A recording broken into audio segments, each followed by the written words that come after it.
पायल एक खुले मिजाज की जिंदा दिल लड़की होती है जिसे उसके पापा ने फुल्ली सेल्फ इंडिपेंडेंट बनने के लिए सब कुछ सिखाया हुआ होता है। एक शाम पायल अपनी बाइक पर सीटी बजाते हुए कॉलेज से घर वापस पहुंचती है, जिसे देखते ही उसकी मम्मी गुस्से में पूरा घर सिर पर उठा लेती है।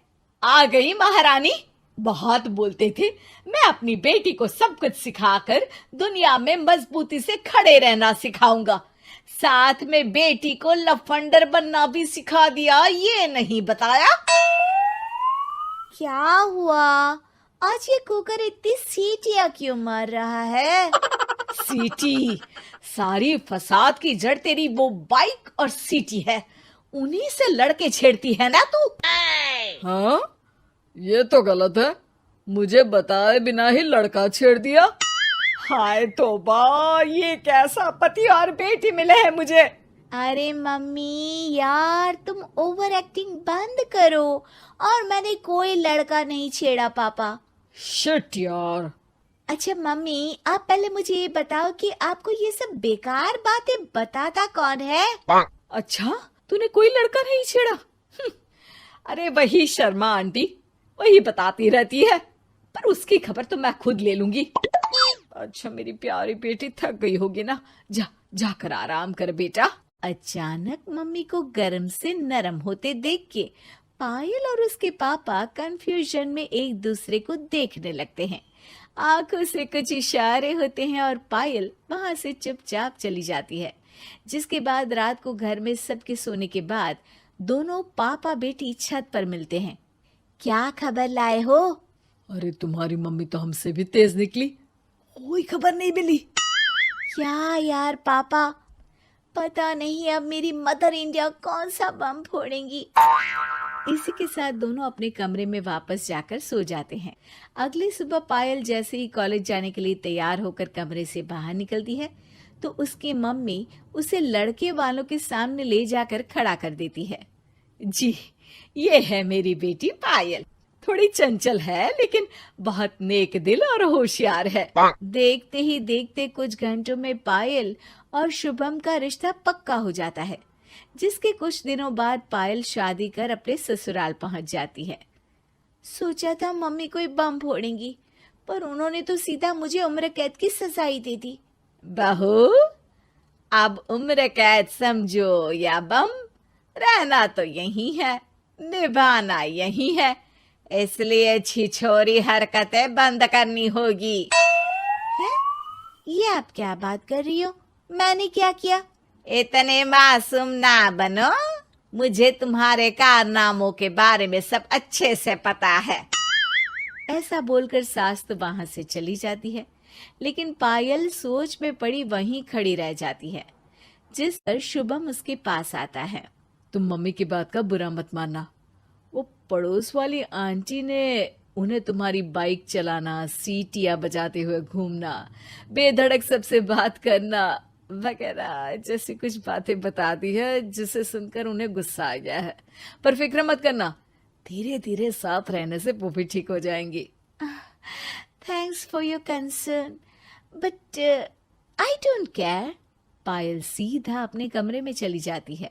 अगली सुबह कॉलेज जाने के लिए तैयार हो सीटी बजाते हुए कमरे से बाहर निकलती है, जिसे देख सास गुस्से से तिलमिला उठती है।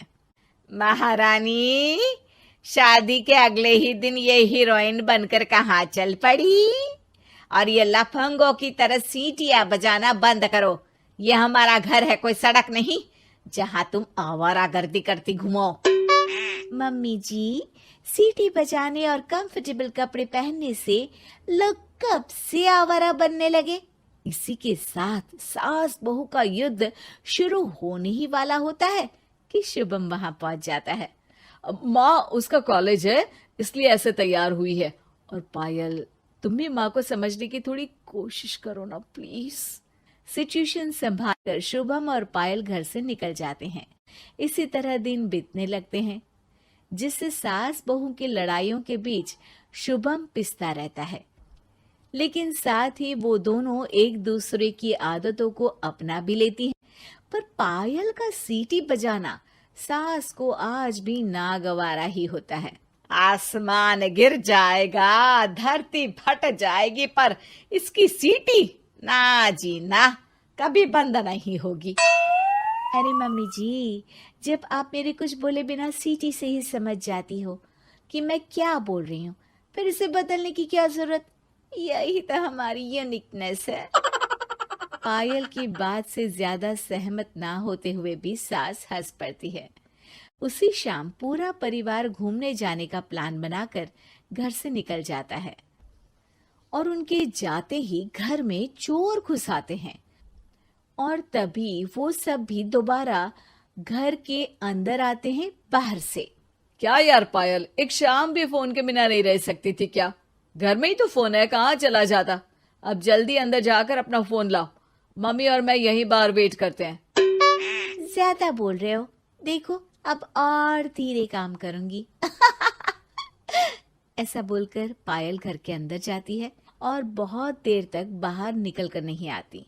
अरे ये तो सच में जानबूझकर लेट करने लगी। चल कर देखते हैं ना।